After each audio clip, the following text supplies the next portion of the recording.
오늘 주시는 은혜의 말씀은 사사기 16장 15절부터 18절까지의 말씀입니다.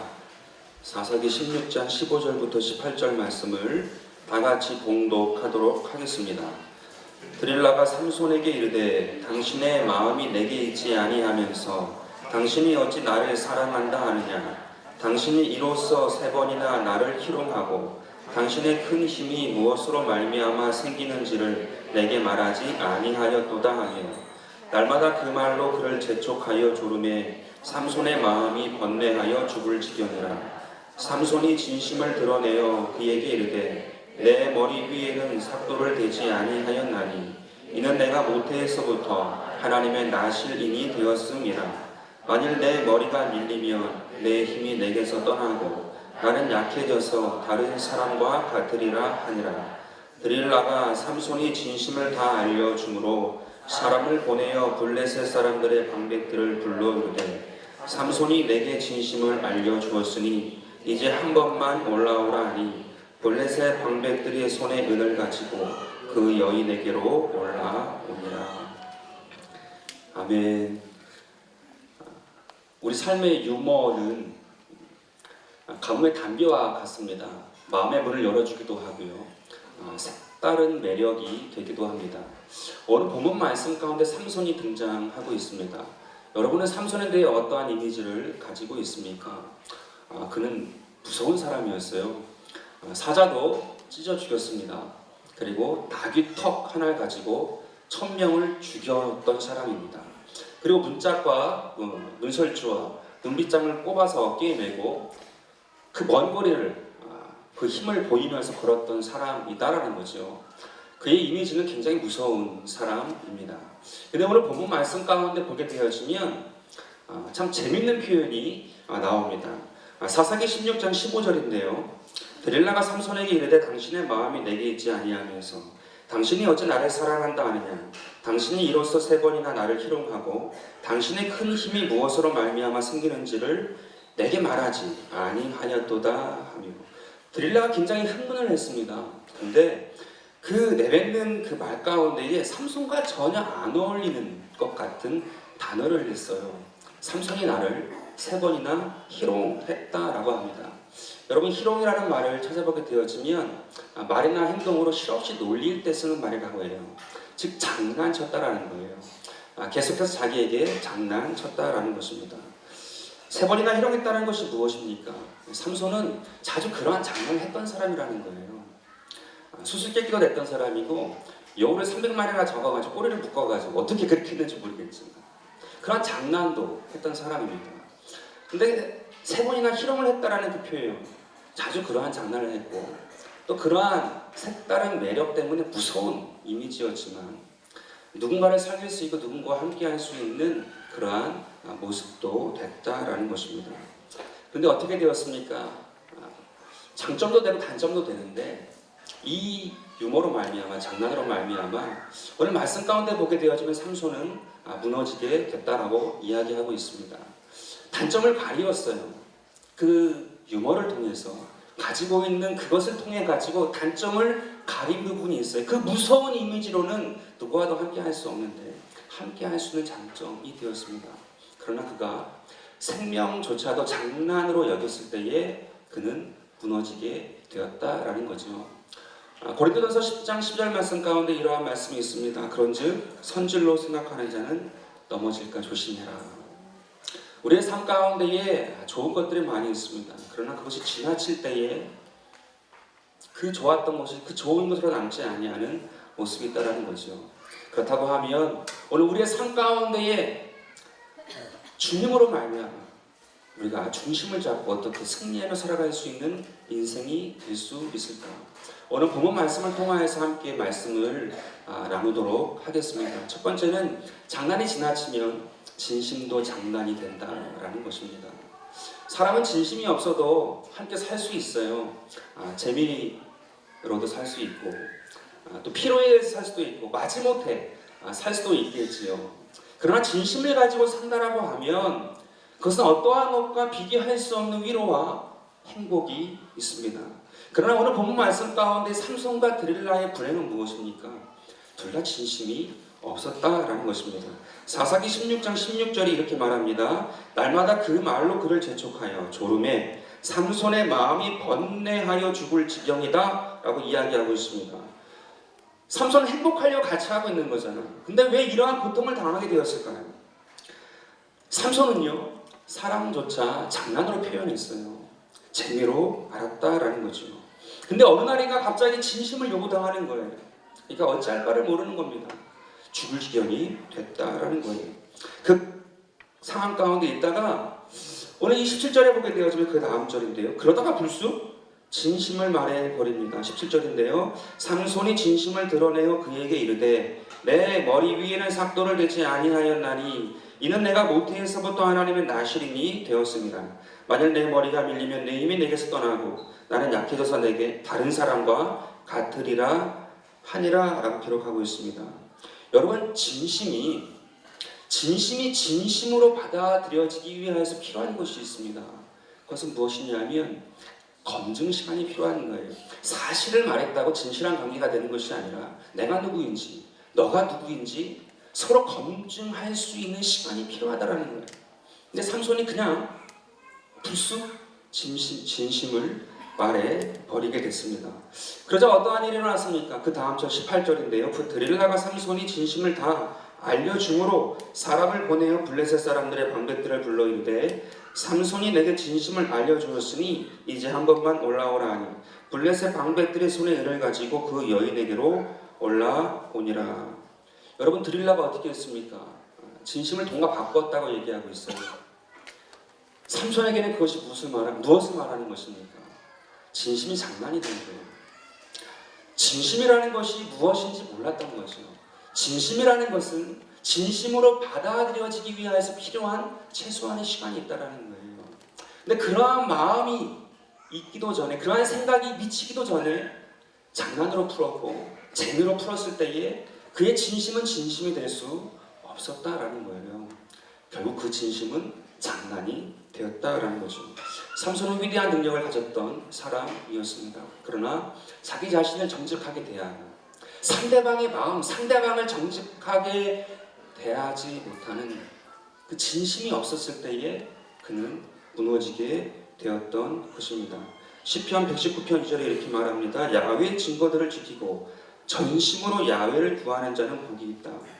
진심으로 구할 때 복이 있다라고 얘기합니다. 디모데전서 4장 15절도 이렇게 말씀합니다. 이 모든 일에 전심전력하여 너의 성숙함을 모든 사람에게 나타나게 하라. 진심이 있을 때, 진심이 나타날 때에 성숙함이 생긴다라고 이야기하고 있는 것입니다. 성경 말씀 가운데 보게 되어지면 죽을 사람이 살게 되어지는 이야기가 있습니다. 그러나 살 사람이 죽게 되어지는 이야기도 있어요. 특별히 롯의 사위가 될 사람들입니다. 자세히 보게 되어지면 성경은 그의 딸들과 결혼할 사위들, 아직 결혼을 안 했다라는 거죠. 근데 그들이 어떻게 되었습니까? 전날 밤 롯에게 찾아온 천사를 통하여 진심 어린 이야기를 듣죠. 소돔이 고모라가 멸망당할 것이다. 그 이야기를 듣고는 그 다음날 사위들에게 얘기했습니다. 그러나 그들은 농담으로 여겼다라고 이야기하고 있어요. 근데 그 농담으로 여긴 것으로만 끝나지 않습니다. 그들은 죽임을 당했겠죠. 곧 소돔과 고모라 남아있으니까. 또 결과적으로는 그 두 딸이 자기와 결혼할 사람이 없으니까 그 아버지가 취했을 때에 들어가 동침함으로 말미암아 모압 자손, 암몬 자손이라는 죄의 싹을 잉태하게 되어집니다. 진심으로 받아들이지 못하고 농담으로 받아들였을 때에 그들은 죽임당했고 죄가 잉태하게 되어지는 그러한 사건이 되었다라는 거예요. 그렇다고 하면 전 고민이 되더라고요. 물었어요. 하나님, 왜 롯의 인생 가운데 그 안에도 소돔기둥이 됐, 장난처럼 소돔기둥이 됐어요. 좀 장난 같잖아요. 소돔기둥이 됐다. 사람의 소돔기둥이 됐다는 장난 같아요. 어떻게 롯의 인생 가운데 이렇게 그러한 절망적인 상황과 사건을 만나게 됩니까? 단지 소돔과 고모라에 들어갔기 때문에, 그 악의 지역에 갔기 때문에, 그것을 선택했기 때문에 이 모든 것을 짊어지어야 하는, 어떻게 말하면 세상적으로 말하면 업보와 같은 그러한 가정을 갈 수밖에 없는 것이었습니까? 물어봤어요, 제 마음 가운데. 근데 주님께서 하나 알려주시는 것이 있었습니다. 뭐냐면 창세기 12장을 보게 되어지면 하나님께서 아브라함을 부르실 때에 11절부터 3절까지 자손의 복을 주고 아브라함을 복 주고 땅의 복을 줍니다. 그리고는 아브라함이 그 말씀을 받고 아브라함이 하나님의 말씀을 따라갔고 롯도 그와 함께 갔다라고 얘기해요. 하나님의 말씀을 받은 아브라함이 내가 하나님의 말씀을 받았으니 같이 가겠는가 물었을 것입니다. 롯은 그 말씀을 듣고 그와 함께 따라갔습니다. 그리고 가나안 땅에 들어갔을 때 주님께서 제단을 쌓게 하시고 번제를 드리게 하시고 거기서 또 한 번 더 땅과 자손의 복을 주십니다. 롯은 그 현장에 다 같이 있었어요. 그 가나안 땅이란 처음 축복의 현장에 다 있던 사람이 롯이었습니다. 그러나 어떠한 일이 일어났습니까? 재산이 많아져서 그의 종들이 싸우게 되어지니까 결정하게 되어지는데 소돔과 고모라가 있는 소알 땅에 물이 넉넉한 것을 보고는 야훼의 동산 같고 애굽의 기름진 땅과 같다라는 마음을 가지고 그것을 선택하고 떠났습니다. 이런 반구가 없어요. 그냥 보자마자 선택하고 떠납니다. 이것이 무엇을 말하는 것입니까? 그 현장 가운데 그 약속의 현장 가운데 다 있었던 롯이었음에도 불구하고 소홀히 여긴 농담처럼 여긴 거예요. 그 축복의 땅을 농담처럼 여기고 소홀히 여겼기 때문에 그 소돔과 고모라 땅 가운데에 그냥 아쉬움도 없이 들어가 버렸던 것입니다. 여러분 진심이라는 것은요 진심이 알아가요. 롯이 그러한 인생의 과정을 갔기 때문에 그와 함께하고 있는 모든 것이 장난이 되는 거예요. 그의 아내도 소금 기둥으로 죽습니다. 그의 자녀가 결혼하여 가정을 이룰 그 사회들도 다 소돔과 고모라에서 죽습니다. 그 딸들도 죄에 자식을 낳는 죄를 보면 왜 그렇습니까? 농담처럼 그 삶 가운데 진심이 되어지는 진리가 되어지는 것을 그렇게 여기는 마음이 있었기 때문에 우리가 예배를 드립니다. 우리가 하나님의 말씀을 읽고 우리가 함께 기도하고 찬양을 드리고 함께 우리가 주님을 향해서 나아간다는 거예요. 그러나 우리의 마음이 다 똑같지 않습니다. 어떠한 사람은 진심으로 받지만 어떠한 사람은 많이 듣는 하나의 얘기 우리 삶 가운데 수없이 들려오는 그 수많은 얘기들 중에 그냥 오늘 이 시간 이 자리에서 들려오는 참아주는 또 하나의 얘기로 들을 수 있어요. 내가 그렇게 표정 짓지 아니하고 내가 그렇게 반응하는 것 같지 않지만 내 마음 깊은 곳에 내 중심 가운데에 그러한 마음이 조금이라도 있다면 그건 농담처럼 여기는 거예요. 그 마음은 진심을 얻지 못합니다. 자기 스스로에 대해서도 진심을 얻지 못하지만 남에게 대해서도 진심을 얻을 수가 없어요. 우리가 하는 것에 대하여 특별히 더구나 하나님의 말씀이라는 진리 앞에 우리가 나아갈 때 우리의 마음을 기꺼이 열어요. 진심으로 열어요.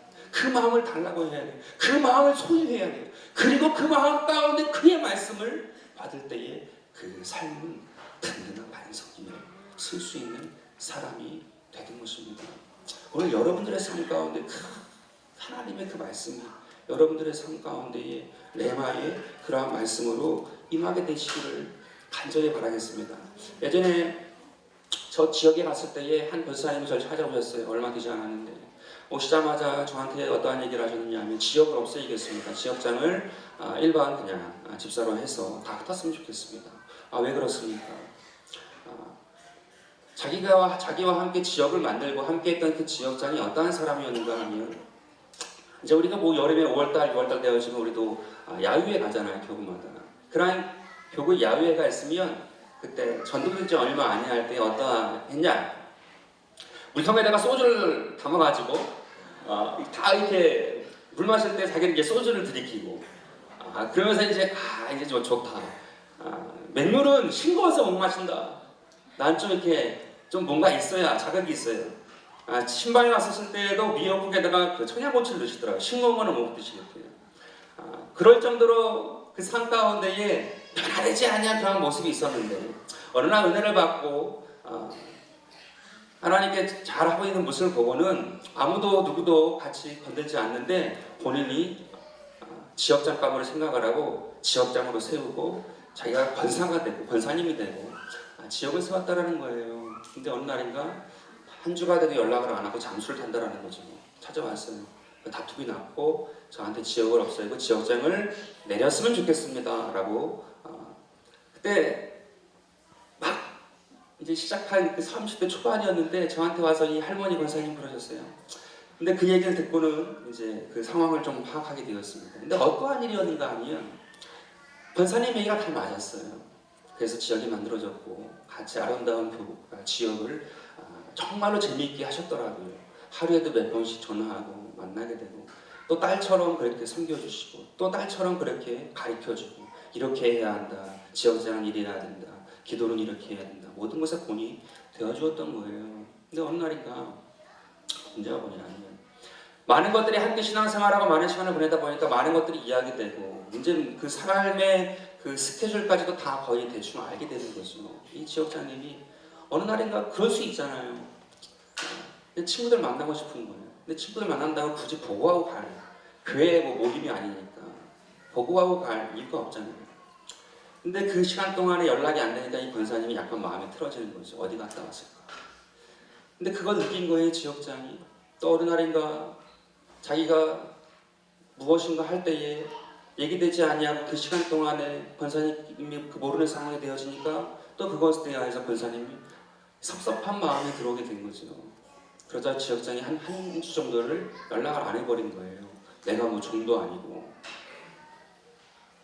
그러니까 이 권사님 완전히 마음이 틀어졌고 싸움이 난 것이었죠. 물론 나중에 하나님의 은혜로 잘 봉합이 됐고 잘 됐습니다. 근데 무엇을 경험했냐 하면 관심이 지나치니까 스토커가 되는 거죠. 장난이 지나치면 진심도 장난이 되는데 진심이에요. 근데 그 관심을 가지고 잘되기 위한 관심을 가지고 서로가 챙기고 서로가 도움을 받고 하던 그 관계 가운데 그 사람이 나에게 모든 것을 다 알려주고 모든 것과 함께 있는데 어느 순간인가 안 알려주는 부분이 있을 수밖에 없는 겁니다. 사람은 어떻게 다 알려줍니까? 그 관심이 스토커처럼 느껴지는 거예요. 지역장은 싫은 거예요. 또 권사님은 섭섭한 거예요. 서로 간에 예배가 없이 꽤 오랜 시간을 지났습니다. 한 6개월, 7개월. 제가 두 탕 뛰었죠. 그 지역 가게 되어지면 지역장 집에서 한 번, 권사님 집에서 한 번. 그렇게 했던 때가 있었어요. 근데 나중에 회복되고 되어지니까 이 6개월이라는 그 시간 동안에 충분히 상대를 더 알게 되었어요. 진심을 알게 되었어요. 위기였지만 진심을 서로가 보게 되었어요. 그러니까 너무 좋은 거예요. 너무 좋은 거예요. 이전보다 더 견고해졌고 제가 떠날 때까지 그 지역에서 이렇게 때가 있을 때마다 얼마나 재미있게 해줬는지 몰라요. 저를 같이 막 강화도도 놀러 가게 되어지고 뭐 할 때마다 같이 이렇게 하게 되어지고 이제 서로가 더 결속되어지니까 힘이 있던 거죠. 여러분 우리 삶 가운데 그 진심이 나타나야 돼요. 근데 서둘면 안 됩니다. 서둘면 안 돼요. 우리 삶 가운데 주님이 주시는 그 믿음을 가지고 우리가 진정으로 중심을 두고 나아갈 것이 무엇인가 우리가 분별하여서 나아갈 때에 우리 삶 가운데 그 진실이 서로 얽혀져야 돼요. 그 진실된 마음이 나와야 돼요. 가정도 마찬가지고 사업장도 마찬가지고 모든 게 마찬가지거든요. 그러므로 말미암아 여러분들의 삶에 승리하며 나아가는 그러한 복된 은혜가 있게 되시기를 간절히 바라겠습니다. 삼손은 그것을 배웠어야 되는데 그 위대한 아름다움의 능력이 무너지게 되었던 것입니다. 두 번째로 우리가 이 이야기를 통해서 알 수 있는 바가 무엇일까? 우리의 중심은 오직 믿음만이 중심이 되어야 한다는 것입니다. 이 삼손과 들라 우리 너무나도 많이 들었고 뭐 옛날 영화로도 많이 봤고 그냥 우리가 상상해도 다 스토리 외울 수 있는 것들인데 제가 이해되지 않는 게 있어요. 뭐냐면 삼손이 3번을 속아요. 그런데 4번째에 진심을 말해요. 3번 속은 것은 자기 생명에 위협이 가해질 수 있는 그 3번이 경험됐는데도 불구하고 4번째에 진심을 말했다는 게 너무 이해가 안 되는 거예요. 여러분 장난도 반복이 되어지면 믿음과 혼동을 하게 되어집니다. 편한 사이가 되어서 장난을 칠 수 있게 됐다라고 했을 때에 그것이 믿음인가요? 그러한 관계라 할지라도 믿음과는 다른 거거든요. 여러분 믿음이 있을 때만이 서로 오해 없이 진심 어린 말을 할 수 있는데 그거는 진심이 믿음의 관계가 아닌 거예요. 오늘 본문 말씀 가운데 보게 되시면 16장 15절입니다. 다시 한번 읽습니다. 드릴라가 삼손에게 이르되 당신의 마음이 내게 있지 아니하면서 당신이 어찌 나를 사랑한다 하느냐? 당신이 이로써 3번이나 나를 희롱하고 당신의 큰 힘이 무엇으로 말미암아 생기는지를 내게 말하지 아니하였도다 하며. 여러분, 이 얘기를 보게 되어지면 둘이 편한 사이였어요. 근데 믿을 수 없는 관계임을 내포하고 있죠. 드릴라가 말한 것이 무슨 말이냐 하면 자신을 믿지 아니하니 도만 장난치라는 거예요. 믿지도 않으면서 왜 장난치냐? 라고 말한 거죠. 여러분, 이것은 우리가 알고 있어요. 드릴라가 삼손을 속이려고 했던 말입니다. 그렇지만 실제로 그래요. 믿음 이외에 다른 것이 중심이 될 수 없어요. 믿지 아니하면서 다른 것이 중심이 될 수 없고 다른 것이 더 나아갈 수 없는 것입니다. 속에는 없는 말이었지만 사실을 말한 거예요. 드릴라. 유다서 1장 20절입니다. 사랑하는 자들아, 너희는 너희의 지극히 거룩한 믿음 위에 자신을 세우며 성령으로 기도하며. 이 말씀이 무엇을 의미합니까? 믿음 위에 자신을 세우는 것은 믿음을 중심으로 삼으라는 거예요. 믿음 위에 자신을 세운다라는 것은 믿음이 중심이 되다라는 것을 얘기합니다. 그리고는 성령 안에서 기도도 진심으로 할 수 있다는 것입니다. 그래야 성령 안에서 기도도 진심이 될 수 있다 라고 이야기한 것입니다. 또한 디모데후서 4장 7절인데요. 나는 선한 싸움을 싸우고 나의 달려갈 길을 마치고 믿음을 지켰으니. 사도 바울의 고백 아닙니까? 삶의 마지막에 남길 것도 믿음이다라고 이야기하는 것입니다. 믿음 이외에는 그 어떤 것도 중심이 될 수 없다라는 거예요. 삶의 마지막에 엑기스를 보았을 때에도 믿음 이외에는 없다라는 것입니다. 여러분, 삼손을 생각할 때 인간적으로 보게 되어지면 굉장히 센스가 있었던 사람이었죠. 무서운 힘을 가졌지만 그의 유머와 그의 장난이 평범한 생활을 할 수 있는 그러한 은활유와 같은 역할을 했던 것입니다. 그런데 중요한 것이 무엇입니까? 중요한 것은 믿음이 아닌 다른 것으로 중심을 삼았을 때는 무조건 넘어진다는 거예요. 믿음이 아닌 것이 중심이 됐을 때는 결코 설 수 없다라는 것입니다. 삼손의 이야기가, 삼손과 드릴라의 이야기가 우리에게 주는 것이 무엇입니까? 우리의 삶의 중심은 믿음이 되어야 한다라는 것입니다.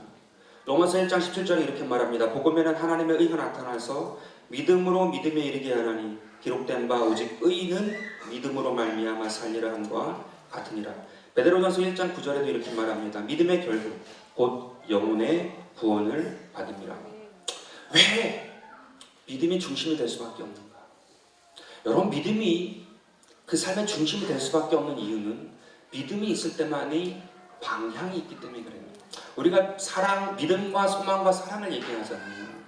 그 중에 가장 먼저 믿음을 말하는 이유가 있습니다. 왜냐하면 사랑을 하려고 해도 누구를 사랑해야 할지, 어떤 것을 사랑해야 할지 방향이 정해져야 돼요. 내가 믿는 것이 사랑하는 대상이 될 수밖에 없는 거예요. 그러나 영원히 남는 것이 사랑이라고 말하는 이유는 그때는 오직 주님만이 계시기 때문에 그 방향 자체가 필요 없는, 그냥 보이는 게 주님이기 때문에 사랑만이 남을 수밖에 없어요. 그러나 이 땅 가운데 살고 있는 우리 가운데에 가장 먼저 중심이 되어서 나아가야 하는 것이 믿음인 이유는 방향을 설정해 주기 때문에 그렇습니다. 아무나 사랑합니까? 아무 것이나 사랑합니까? 우리의 삶 가운데 무엇을 내가 믿느냐에 따라서 그 방향이, 그 사랑하는 것이 정해지기 때문에 믿음이 중심이 될 수밖에 없어요. 소망도 마찬가지거든요. 우리가 무엇을 소망합니까? 우리의 삶 가운데 그 믿는 것이 바라여지는 것이거든요. 그 믿음이 우리 가운데에 내 삶의 방향의 지표가 될 때에 그 삶은 견고하여 든든히 세워질 수 있는, 그래서 중심이 되어지는 거예요. 여러분, 배가 크든 작든지 간에 선장이 있는 곳은 딱 한 곳입니다. 배의 키가 있는 곳이에요. 왜 배의 키가 있는 곳에 선장이 있습니까? 그 키가 있는 곳에 있지 아니하고 다른 곳에 있으면 만약 사고가 나게 되어지면 유기치사죄가 되는 거예요. 제가 한번 자료를 찾아보니까 그 세월호 선장의 죄목이 36년을 받았는데 유기치사죄래요. 그 키 있는 곳에 있지 않았던 그 죄값으로 36년을 받았어요. 여러분, 우리 삶 가운데 그 믿음을 내가 갖고 있지 않다라고 하면 그 방향을 잃어버리는 것입니다. 여러분 왜 아브라함이 믿음의 조상이라고 말씀되어질까? 왜 하나님께서 믿음의 조상이라고 했을까? 그는요 자기의 생명, 그 노인의 생명 그것도 귀한 것이었지만 그 아들의 생명을 놓고도 그 믿음을 놓지 않아요. 그 손에 들었던 그 칼은 믿음입니다. 그 아들을 죽이려고 하는 그 고통 때문에 그 칼을 놓고 아들과 손잡고 내려갈 수 있습니다. 그러나 그 같은 칼은 믿음이에요. 그 칼을 내려놓는 순간에 자기가 바라보는 방향, 자기가 살아가야 될 그 방향, 그 주님에 대한 그 방향이 사라지기 때문에 그 칼을 놓을 수 없는 거예요. 여러분 그 배에, 침몰하는 배에 키를 놓을 수 없는 이유는 그 키를 놓는 순간에 그 배는 어떻게 될지, 방향을 잃고 어떻게 될지 모르는 그러한 사고 가운데 빠지게 되기 때문에 그런 것입니다. 그 든 칼, 그 붙잡고 있는 그 키는 믿음인 거예요. 그렇기 때문에 그 아브라함이 믿음의 조상입니다.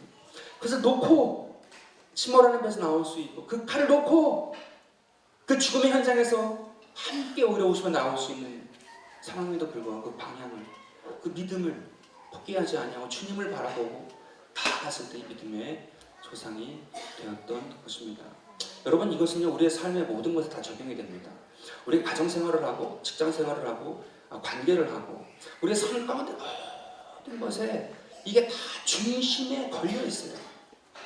여러분이 일을 한다고 할 때에, 그리고 무엇인가 한다고 할 때에 내 삶 가운데에 이 일에 대해서 고민스러울 때가 있잖아요. 해야 될지 말아야 될지, 이것을 내가 이렇게 어려움에도 붙잡아야 될지 이제는 포기하고 다른 것으로 갈아타야 될지 고민스러울 때가 있잖아요. 다 그렇거든요. 주의 종을 하면서도 그러한 고민이 옵니다.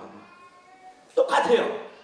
우리가 인생을 사는 과정 가운데에 경험되어지는 그 고민은 크게 다르지 않아요. 어떠한 것을 하고 있든지 어떠한 자리에 있든지 간에 모양만 다를 뿐이지 다 비슷한 그 마음의 고민을 겪거든요. 근데 그때 우리가 무엇을 가지고 결정을 내릴 수 있습니까? 내가 이것을 믿는가? 내가 이 일을 믿는가? 내가 이 주의 종 하는 것을 믿는가? 내가 이것을 감당하는 것을 믿는가? 믿는 마음이 분명히 있으면 방향이 나와요. 아무리 어려워도 방향이 나오면 갑니다. 근데 방향이 없으면 그 삶 가운데 아무리 잘 풀리는 것 같아도 걱정스러운 거예요.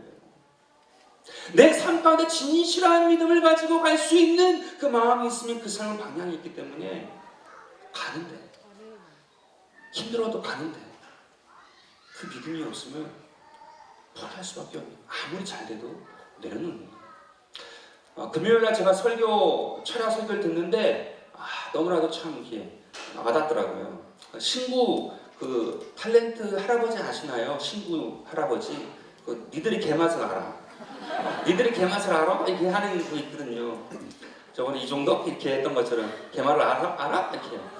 근데 그 신구 할아버지가 탤런트신데 그 연예계에서는 두 번째로 고참이에요. 이순재 씨 다음이래요. 나이가 만으로 82세라고 하십니다. 근데 중요한 게 뭐냐면 지금도 체력 관리를 한대요. 운동을 한다라는 거죠. 그래서 왜 운동을 하십니까? 이렇게 물었더니 연기를 하기 위해서 체력 관리, 체력을 잘 지탱해야지 연기를 할 수 있다. 여러분 다 알고 계시죠? 할아버지로만 나오는데 뭐 체력 관리할 게 있어요? 그냥 할아버지 역할만 하면 되는 거잖아요.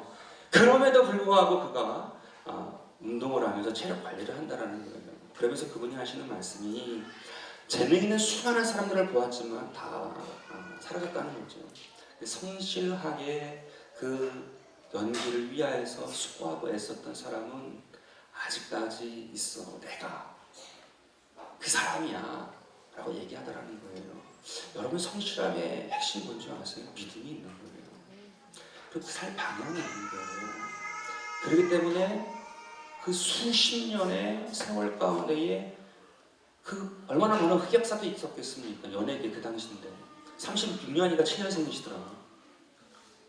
그런데도 불구하고 지금까지 그 모든 것을 버텨내고 지금까지 그 연기를 하고 출연을 하고 페이를 받는 그런 연기자로 남아있다는 거죠. 여러분 주시는 메시지가 있어요. 믿음이 있고 방향이 있으니까 성실함으로 살아낸 것입니다. 여러분들의 삶 가운데에도 그러한 은혜를 경험하는 이 시간이 되기를 간절히 바라겠습니다. 우린 믿음이 있어. 우린 믿음을 그냥 대놓고 얘기하는 집단이에요. 믿음을 대놓고 얘기하는 집단인데 우리의 마음에 갈대 같으면 안 되죠. 저번 주에 총회를 하지 않았습니까? 총회를 끝난 다음에 우리 회장단과 함께 식사를 하고 저는 역사 이야기 듣는 걸 좋아해요. 옛날 이야기. 쭉 이제 우리 장영국 잠깐 이렇게 얘기를 듣게 됐어요. 처음에 시작할 때에 사랑선전에서 한 150명, 200명 아이들까지 합해서 말하는 거예요. 그러다가 안디옥 성전에서 한 300명, 200, 그 인원에서 300명까지 채워지고 그 다음에 바울 성전 오게 되어졌고 또 우리 가운데 거룩한 은혜의 꿈을 꾸는 것이 있지 않습니까? 그냥 우리 교회에 저는 가는 것 같아요. 우리 나라와 이 세대 가운데에 이 3040 가운데 주님께서 말씀하시고자 하는 메시지가 있거든요. 근데 그것을 이루는 것은요, 성실함으로 믿음으로 방향을 잡고 지금까지 버텨준 여러분이 있어서 이루었다라는 것이 너무 감사한 거예요. 이 감사한 곳에 감사한 마음으로 사역을 하고 있으니까 그게 또 좋고 제 사역이 참 기름진 사역이고 복된 사역이다. 그런 기쁨을 누렸던 시간이었습니다. 총회 끝난 다음에 여러분들이 또 새롭게 리더가 되어지고 또 새로운 회기를 맞이하면서 리더들로 또 유임하기도 하시고 나아가고 계신데 그 역사 가운데 여러분들이 함께하고 여러분들의 일생을 돌이켜 볼 때에 이것은 한 점과 같은 때가 될 것입니다. 한 점의 기억과 같은 것으로 남겨질 수 있어요. 나중에. 그러나 그때 그 기억이 추억이 되고 아름답고 뿌듯함이 있는 그 기억으로 남았다라고 하면 그리고 그때 그 기억을 하면서 함께 대화할 수 있는 내 동료가 있고 내 가족이 있고 나와 함께 수고했던 그 은혜의 공동체가 있다라고 하면 행복합니다. 죽음 앞에서도 웃으면서 갈 수 있습니다. 그러한 인생을 사는 거예요. 내 삶 가운데 어려움이 와서도 다시 일어설 수 있는 힘이 있는 것이 그것이 그러한 것이 그러한 시간이 그러한 순간이 우리로 하여금 이길 수 있는 동력이 되게 하는 것이거든요. 여러분 그것이 믿음이에요. 흔들리지 않냐고 나아가는 여러분들이 될 때에 여러분들의 삶을 통해서 아름다운 하늘의 영광의 열매가 맺히게 될 줄로 믿습니다. 믿음을 중심으로 삼고 나아가는 여러분 되길 간절히 바라겠습니다. 마지막 세 번째인데요. 이것을 통해서 알 수 있는 바가 무엇입니까? 진심 어린 기도만이 이길 수 있다는 것입니다. 가장 능력 있는 사사로서 세워졌어요. 그러나 씁쓸하죠. 왜냐하면 진심의 힘을 가장 마지막에 알아요. 죽기 전에. 사사기 16장 28절입니다. 삼손이 야훼께 부르짖어 이르되 주 야훼여 구하옵나니 나를 생각하옵소서. 하나님이여 구하옵나니 나를 생각하옵소서. 하나님이여 구하옵나니 이번만 나를 강하게 하사 나의 두 눈을 뺀 블레셋 사람에게 원수를 단번에 갚게 하옵소서. 너무 아쉽죠. 이 진심의 기도를 미리 할 수 있었다고 하면 조금이라도 먼저 할 수 있었다고 하면 그 눈이 뽑히고 그 맷돌을 갈기 그 이전에 할 수 있었다라고 하면 죽을 때에 살았을 때보다 더 많은 원수를 갚은 것보다 갚았는데 아마도 놀라운 이스라엘 민족 아니 우리 신앙의 조상 가운데에 으뜸이 되어지는 사람이 되지 않았을까 하는 생각을 해봅니다. 여러분 장난으로는 원수를 이길 수가 없어요. 진심 어린 기도 내가 마음 가운데 나를 살펴보아도 진심이다 라는 것이 나올 때에 이길 수 있는 것입니다. 오늘날 너무나도 진심이 없잖아요. 또 많은 것을 듣고 많은 것을 생각하고 많은 것을 보고 진심까지 갈 수 있는 시간이 없어요. 그 진심을 지금은 일부러라도 근광을 캐내시켜야 돼요. 중요한 것이거든요. 예전에 원로 목사님에게 공격할 때, 당회장으로 계실 때 다 주변에서 공격할 때 그런 얘기들을 많이 했어요. 수많은 성도가 있으면 무엇하냐 질적인 좋은 성도가 많아야 더 좋지. 그런 식으로 많이 공격했다고 얘기 들었죠, 여러분들도. 그때 그 원로 목사님 답변이 무엇이었습니까? 수가 많아야 거기에 질적으로 좋은 성도도 많아진다. 자신 있게 이렇게 대받아쳤다라는 거죠. 마음으로 대받아 치신 거죠. 없는 데서 몇 명이나 나오겠냐? 있는 데서 나오는 거다. 그런 마음으로 했어요. 들었던 기억이 나요. 여러분 기도가 그래요. 제가 해보니까 여러분들의 삶 가운데 기도의 분량이라는 게 있어요. 기도의 분량이 채워지면 그 채워진 이후에는 외마디의 기도라 할지라도 하나님께서 그걸 잘 들어주세요. 물론 너무나도 급한 상황 가운데에 또 믿은 지 얼마 되지 않냐 사람 가운데는 그 웬말에도 진심 어린 것이 나오긴 하죠. 근데 우리가 오랜 시간 동안 신앙생활하면서 그냥 신앙생활해온 그 과정 가운데에 우리가 그 기도의 분량을 채우지 아니한 인생으로 그냥 살고 있다라고 하면 돌이켜봐야 돼요. 우리가 매 순간마다 그러한 기도를 할 수 있는 여건이 되는 게 아니에요. 그러한 상황이 내 삶 가운데 날마다 보장됐다라고 말할 수가 없어요. 오늘 제가 설교하지만 다음 주에 설교할 거라고 누구도 장담할 수 없는 것입니다. 그런데 내 삶 가운데에 그 기도의 분량을 채우고 믿음으로 살아가고 있는 사람이라고 하면 그 위기의 순간에 몇 마디의 기도를 할지라도 그 삶은 응답을 경험. 진심 어린 기도. 진심 어린 기도. 그래서 우리가 모일 때에 우리 삶 가운데에 오히려 힘들 때 그 기도의 분량을 많이 쌓아 놓으라고 주시는 사인이에요. 더 힘든 게 있습니다. 지금 힘들죠? 어렵죠? 아프죠? 더 힘든 게 또 있어요. 그럼 절망이 아니고 그러할 때에 내가 기도로 채워나간다고 하면 그는 영적인 산손이 되는 거예요. 나 그렇게까지 살고 싶은 생각이 없어. 그런 마음은 주님이 주시는 마음이 아닙니다. 다 똑같은 거나 다 똑같은 아픔은 아니지만 주님이 주신 그 자리에서 그것을 내가 기도로 채워나가고 분량으로 채워나가게 되었으면 더 어려운 위기 가운데 외마디 순간 가운데 그 한마디 기도가 세상을 바꿀 수도 있고 죽음에서 삶으로 바꿀 수도 있고 절망에서 희망으로 바뀌기도 하고 완전히 망하는 것에서 흥황케 되어지는 그 기도가 나오기 시작하더라는 것입니다. 오늘 여러분들의 삶 가운데에 그 좋으신 주님을 만나야 되는 것입니다. 삼손은 끝까지 못 만난 것 같아요. 마지막에 만났죠. 미리 우리가 힘이 있을 때 조금이라도 젊었을 때 그 주님을 만남으로 말미암아 믿음으로 승리하는 여러분 되기를 예수 이름으로 축원드립니다.